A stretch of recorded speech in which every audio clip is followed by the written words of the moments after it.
Students, hi, Catherine Robertson here. Welcome back to Business 160, Ethical Considerations in Business. Hopefully you are all doing well.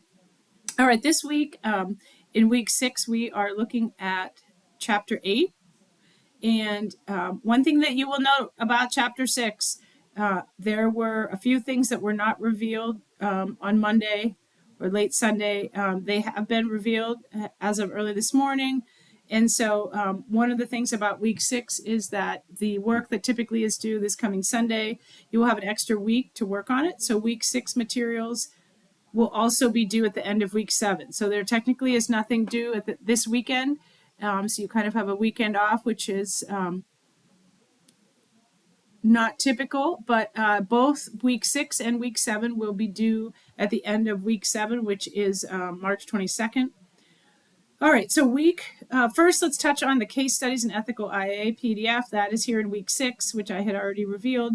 That is a journal article that you are summarizing in 2 to 3 pages. So you will use some of the tools that you've gained to kind of summarize and give your thoughts, summarize the article, and then discuss your personal ideas relating to some of the ethical components that we have discussed in class and other ethical components as to the usage of AI in marketing and what should be considered and adopted as mainstream. This will be due at the end of the month, and I opened up week 8, but the only thing you will see in week 8 is the Dropbox if you are working ahead. And so article is written by researchers, university researchers, and industry researchers, and performed to the highest level of standards when you consider the content of the article and the references used in the article. And then having been published in a peer-reviewed journal means that there are other high-level researchers and institutional professionals that basically are trying, the checks and balances involved are those individuals are trying to poke holes in or shoot down the research. And so when you are presenting a research article or presenting your research in article form to a peer-reviewed journal, it is scrutinized heavily by folks that basically know the rules. And so this is some of the highest level when you're looking at a peer-reviewed journal, some of the highest level research held to the highest standards. And so that is why we are looking at one of these. Again, some of the terminology and the things involved, some of the statistical measures and things are, of the highest level, doctoral, postdoctoral, and then some professional and professors across the globe, really working on these items together in tandem and using other professionals' work as reference points for them. So when you read that, the 2 to 3 page findings that you will have, really, you'll use some of the tools that we have learned, and then really I want you to reflect and give me some of your own personal ideas, tie in some of the concepts that we've talked about in this course, but also tie in some of your own viewpoints as to the usage of AI in marketing and what should be considered as we move forward into these next few years and decades. So in chapter 8, recognizing and respecting the rights of all, one of the important components that was really brought on board probably 2015, we got out of the recession that was from the crash of the market in that 08 period, and it wasn't really until maybe 2014, 2015 that the economy started taking off again and businesses were able to kind of get back to normal and start to grow. And when we saw that, we saw one of the new things happening was this idea of DEI, diversity, equity, inclusion in the workforce. And in particular in for-profit organizations, we saw a huge push for, actually a whole department and that was now focusing on diversity, equity, and inclusion within the organization. And some larger organizations, actually, this is a whole new department headed up by a C-level, like CEO, CFO, a C-level individual with a seat at the table. And so why is this important? Well, a lot of the items or initiatives that were brought on board initially were maybe good ideas, but not always followed. And I think our discussion post this week kind of talks about that and we see that now post COVID, because we had a few years of kind of getting this idea of diversity, equity, inclusion as, part of how do we have our business culture, or how do we have our nonprofit culture, or government culture, kind of incorporate a lot of different voices in a safe manner and have them feel safe and included. And so they tried to put some rules into place, and that was starting to get off the ground. And then COVID hit and everything shut down, not only here domestically, but globally, as you know. And so then we had kind of a shutdown when we emerged from COVID. And really, it wasn't until probably 2023 that businesses started to then generate, their workplaces back in some sort of, I don't know, new normal. And so a lot of the initiatives that had been put in place prior to COVID, which were still new at that point, were not necessarily being adhered to post-COVID, which is where we are now, right? A year or two out of post-COVID. And so understanding really the idea that organizations are still wrestling with the idea of how globalized we've become. The turn of the century was really the advent of the internet. Prior to the turn of the century, you had most organizations were very compartmentalized. You had teams that worked in certain areas of the country. Maybe if they had a satellite office in another country somewhere around the world, oftentimes there was no Zoom, right? There were maybe phone calls, an occasional trip, faxes sent back and forth. Maybe in the 90s, that wasn't even really possible in the 70s and 80s. So if you think about some of these organizations that have been around for 50 plus years, they had to adapt now to kind of a changing workforce where everybody could be included in meetings on a regular basis, especially post-COVID. And the idea that we then quickly quickly started doing business and collaborating with folks of all different abilities, faiths, sexual orientations, income inequalities, all different types of folks, right? Culturally different. And how do we kind of respect their differences, but then embrace those differences? As I've mentioned in a few other classes, this idea that decision making and organizations are the whole is greater than the sum of the parts. And this idea that you have different voices and you have critical discussions where many viewpoints come into play really produced some amazing results. And so as much as we might see, C-suite officers or boards kind of stacked with people that have the same viewpoints, that doesn't move those businesses forward. It doesn't move those nonprofits forward, and surely doesn't move governments forward. Having kind of a homogenous group running things, because they will all agree with each other. And so instead of thinking of ways that they could actually exponentially grow things in a better fashion. And so chapter 8 starts to talk about some things relating to diversity and inclusion in the workforce. And you're able to chime in this week with the discussion post and give your thoughts on, companies and how they, which is not actually that far off from the truth, that companies have diversity. Sometimes they just have diversity initiatives to kind of keep up with their competitors, and they may not strongly adhere to them, or they loosely adhere to them.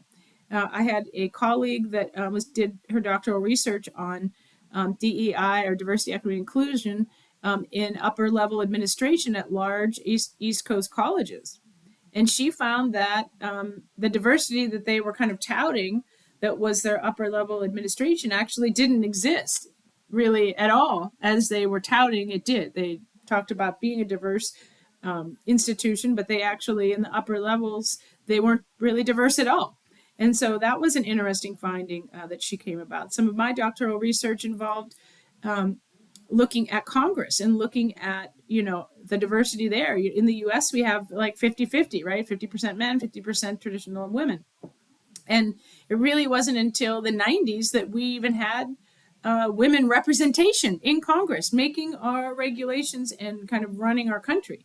It's a little bit better now, but our numbers are very low compared to men. And one of the reasons is that it is a very tricky, the pipeline is just not there. Women they don't think to go into political roles. They aren't supported in many ways like men are, because it's more traditional for them. And so how do we change basically that pipeline? How do we make it easier for individuals of all walks of life, other than traditional government figures? How do we make it easier for them to get involved? So those types of things you'll see not only, again, in for-profits, nonprofits, but you also see them in government. And there in this chapter, and particularly in the PowerPoint, you will see a lot of charts and numbers that basically talk to you a little bit about and show relationships between gender in the workforce, in particular, in leadership in different areas. We also will see, if you scroll through, you will look at some of the states that offer more diverse workforces and offer all different types of folks with different types of disabilities. That one isn't touched on in the headings and the 5 components of this chapter, but it's touched on a little bit in the, let's see, what section is that? In section 2, 8.2. The other thing is, understanding different sexual orientations and how they're protected by law, and how do we treat folks, and what is our level? We learned in chapter 6 what is our level of privacy, right? That is involved, and in certain states there are state laws that guarantee the privacy of and protections for certain LGBTQ employees, and some states are, and you'll notice in, what figure is this? You'll notice in figure 8.7, states that there are only a few states that prohibit sexual orientation discrimination. And so both in private and public workspaces. So private meaning private organizations, like a private small company, public being anything that would be government related, publicly traded, but in particular government or like school and education type situations. And so what we see is that it's only a few states, right? And like, which is a little bit alarming, but there's only a handful there's a handful of states that protect individuals in both private and public, and then a few states that only protect in the public workspace. So if you work for a small private company, your rights are not extended there. Also, if we look at the top 10 states with the most corporate equity index, what we see is that Pennsylvania is not on here. Maryland, Massachusetts, Nevada, of course, you see New York and California in the top 10, that they have their policies are a lot more inclusive when it comes to individuals of all walks of life, culture, sexual orientation, race, sex, all of those things. And so chapter 8.4 or section 8.4 starts to talk about income inequality and really showing the difference between how the top, that whole idea of the top 1% or the top 0.1% and what they are actually making. And then it kind of breaks it down into, how are these tied to, how homogenous are those upper level earners? And what can we do to kind of level that playing field a little bit?